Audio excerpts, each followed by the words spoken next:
There is an Abraham community inspired by Abraham Hicks. And a lot of the things that came up in the cruise, there are enterprises being born that are inspired by Abraham, businesses being born, new ventures that come from your inspiration. Could you talk a little bit about that? Because it seems like all of this energy is just moving forward, gelling into new ventures, taking new shapes, morphing into new things, and it all comes from Abraham. It's the vibration that is Abraham, that is indefinable.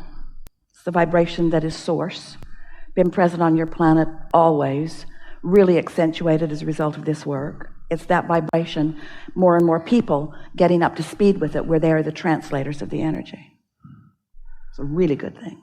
The workshops are getting better, the cruises are getting better, Esther is more beautiful than ever. I feel very inspired. Life is beautiful. Thank you very much. I love you very much. Life is good. Here's something really worth thinking about.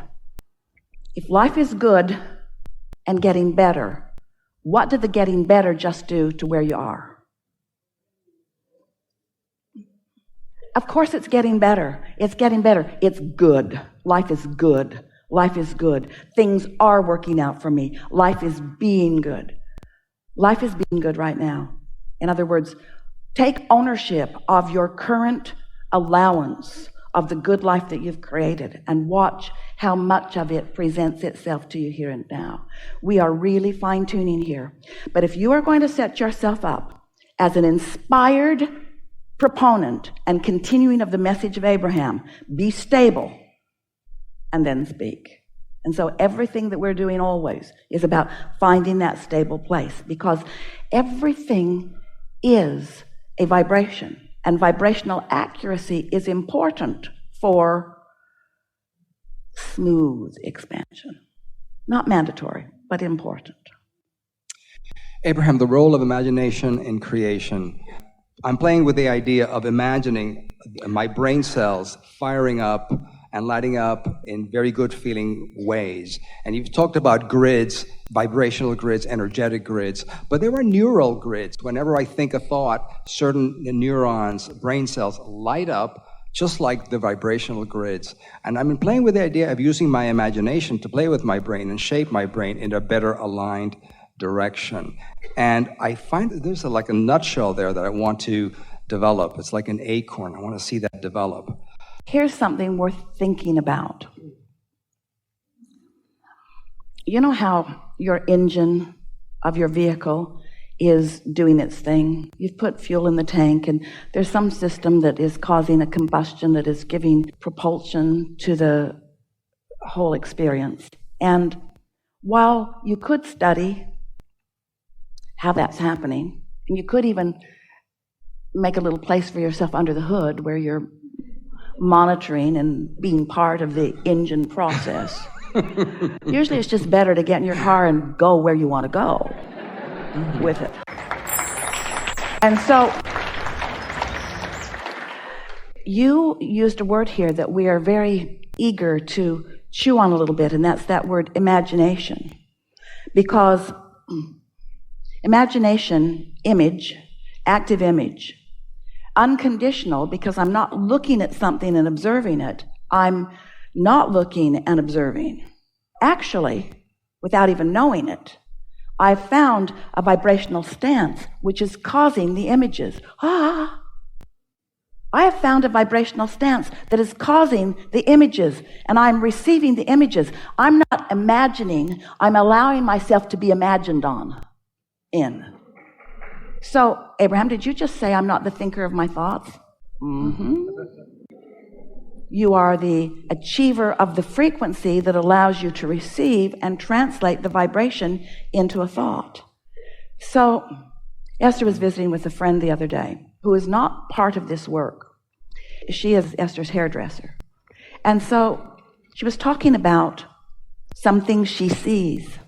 And Esther was explaining to her, Esther said, I find this place where I can translate into words. And you are finding a place where you are translating into images. That's what imagination is. Now, those images come to you from some vibration somewhere. If you've been worried about a lot of things, if you've been convinced that there's evil in the world, it doesn't matter what it is that you're believing, there is a vibration that you're translating into images. So what we really want to say is, we want to get way down the road to step 12 so that you are consistently in sync with who you really are, and then allow yourself to be the receiver of what you're calling imagination, which we are calling translating vibration into the pre-steps of what you later will experience as reality. Does that make sense to you? Perfect sense. Great clarity. I'm creating fertile ground for my imagination. That really is the best way to look at that. Years ago, he wrote a paper, but he was wanting to let a whole body of his work be about turning thoughts to things. Turning thoughts to things. And we want to take that idea further by saying, allowing the vibration to become the thought, to become the thing. You're not turning anything to anything. Things are just becoming, because the law of attraction is making sure of that. And when you posture yourself in a way that you allow that, so your entire work must be about getting yourself in the receptive mode, which just means get happy. Don't work on your imagination, get happy. Don't try to figure things out, get happy. Don't try to solve the problems of the world. Ignore the problems of the world or you will not solve them. Now, let's be clear about this. You can't really ignore them because they're in your face. They're really in your face. So you're not really ignoring them, but you're not giving so much airtime to them that you're preventing yourself from being the solution to the problems that are showing up. Feel the difference in all of that? So the vibration of the question and the vibration of the answer are very different vibrations. So you were somewhere, maybe in one of those earlier steps, when you ask an important question and launched an important solution into being. But now where are you in relationship to the solution? Are you more a vibrational match to the solution or the problem? And you can tell by the way you feel, because you cannot be both at the same time. It's one or the other. So that's what we want to say to you. Decide that your dominant intent, always, what you mean most to do right here, right now, whenever it is to be in the receptive mode, which means you're going to take the path of least resistance from where you are right now. So, could someone write a book that says, people of planet Earth, this is the manual of the path of least resistance. Take these steps. Take these steps. Or does everyone stand in their own unique place in relationship to where they are and who they have become? And is the path of least resistance something that's moving about for them, that they're just finding the vibe of? So, let's say, in the case of our friend we were talking with earlier, that he is standing right here, right now, in a business that is doing well. And the path of least resistance for him is for it to do even more, wanting his business to grow. He has a certain structure of his business right now that cannot right now accommodate his ambitions. So rather than all of a sudden going out and inquiring, getting his business bigger than his business, which is the path of more resistance, he instead stands where he is and takes the path that feels the best right here and right now. So do I go get a big loan and build a big infrastructure and hire a whole bunch of people? Only he could know if that's the path of least resistance or the path of more resistance. There's no formula that's right for everyone. And the formula that feels right for you right now may not be the formula that's right for you as you get down the road a little bit, because the path of least resistance keeps shifting, because it keeps being the path of least resistance in relationship to where you are and what you now want, and where you are and what you now want. You see what we're getting at? See if we can find another example of this. So, you're in the living room with your children and they are bickering. Hardly happens to any of you. It's been going on for quite a while. It seems like the path of least resistance is to just go in there and knock their heads together.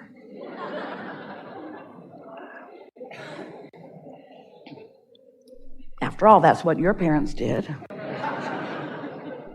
But you don't live in the same environment that you lived in then. And so that doesn't quite feel like the path of least resistance. And so you think, I'm going to get in this and I'm going to understand them. So you follow what you feel is the path of least resistance because it feels like either knock their heads together or talk with them about it. So you go and talk with them about it. And what each of them does is volley for their defense. So now you're collecting all of this information, and now you're trying to sort out who's right and who's wrong in this. And suddenly you realize this wasn't your path of least resistance. You kind of wish you just knocked their heads together. But you decided earlier that that wasn't the path of least resistance. And so now you're here. You're not going to knock their heads together. But also, now getting in the middle of this, you can feel is not the path of least resistance because it's not getting better.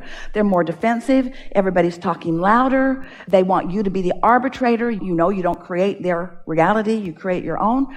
So now another path of least resistance is sort of lighting up. And the thought occurs to you because your desire is strong and you're not too far from it, from your alignment. Maybe I'll just let them work this out. Maybe I'll let them have the life experience. That gives you a feeling of greater ease. Now, the parenting book said, never do that. The parenting book said, never go in and lay down the law and then just walk off. But you can feel that you're getting nowhere doing what you're doing and that things are escalating rather than softening. And so you decide you're going to take the path of least resistance. And so you say to them, my tendency is to send you to your room. But I've decided instead, I'm going to mine. This is not a punishment to me. I'm saving my own life. I can't sort this out for you. It's not my job to sort this out for you. I don't have enough years left to get to the bottom of what's going on between you guys.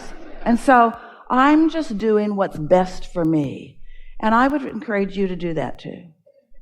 Now, that sounds absurd if you've been reading parenting manuals.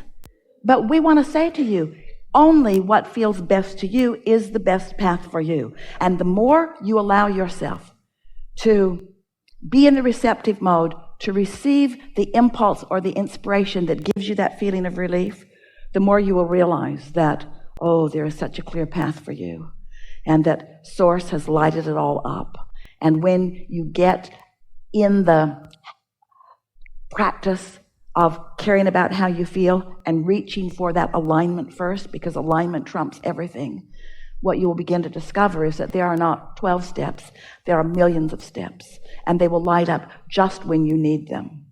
It is unlikely that the same step that you are taking right now will light up for anybody else at the same moment, because your relationship with your own vortex is much more varied than you know, you see.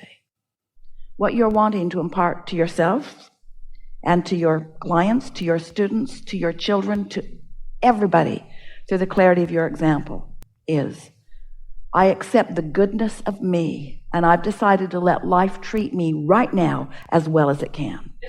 I'm in the receptive mode of what's best for me right now, what's best for me right now. And don't you wish that for everyone that you love? Don't you want to find some way to help them become consciously aware of what's best for them? Moment by moment by moment.